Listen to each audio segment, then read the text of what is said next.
Well, on this auspicious occasion, it's the Sabbath, and I thought I'd take my 10-month-old female wonderful dog for a walk in the community.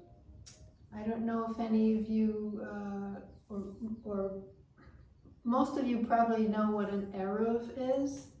This is a border, like a fence or a string or a wall or a body of water that surrounds the area you live in. And in that area, you can't drive because driving is not a Sabbath activity.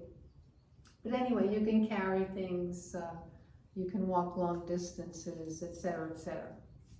So I got dressed up in what I like and what I think looks wonderful.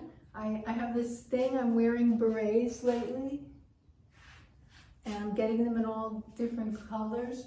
You know, they sell on Walmart online for less than $6. They are wool, so you have to wash them by hand and let them dry a few days with a fan, blah, blah, blah. And they're a little small, so in the back I cut a slit in it and sewed up the edges here where I cut, and put a button there in the middle. Anyway, I haven't walked in the community in a long time because there's a lot of people here that just give me dirty looks or they walk the other way, and I thought I need to be an example, period. It doesn't matter how people act. And I think I've discovered something amazing in the past few hours. I'm always studying. I think I discovered the way to tell if something is in the will of the Almighty. And I think it is if you have to do it, if there's no way out. Maybe you don't want to do it, maybe you think it's crazy, but you're being forced by circumstances to do it, or you're given an offer that you just can't refuse because it's wonderful or because you're restricted, whatever.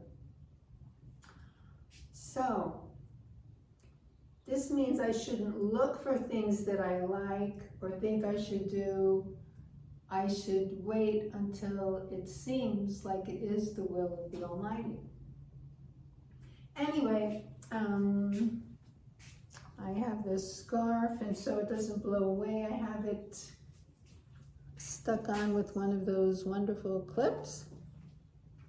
And let me see if I could show my shoes.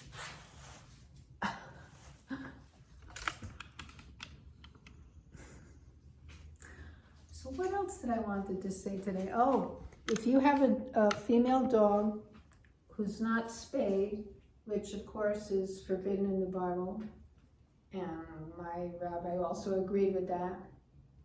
Actually, all rabbis do if they're following the commandments, the 600 plus commandments.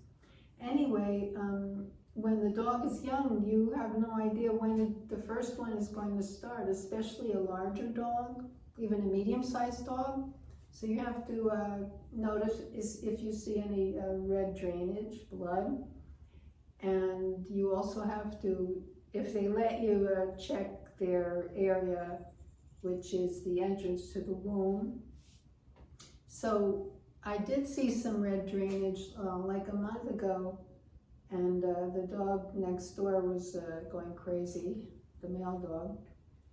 And so when I started the walk today, I was getting nervous thinking, what if she started estrus again and I don't know it? I'll have the coyotes and the dogs in the neighborhood. So I came back right away. So now when I take her for a walk in the neighborhood, I have to keep trying to get her to let me see that area to see if the official first or second estrus starts. Anyway, if you look online about neutering and spaying, believe it or not, some dogs die after the surgery. Not a lot, 3.3%. But think about this. if it's your dog or cat that died because of the surgery, then for you and your animal, it wasn't 3.3% chance. It was 100% chance, right? Is that good math? Is that common sense? Anyway, I thought I should make a video. It's been a while.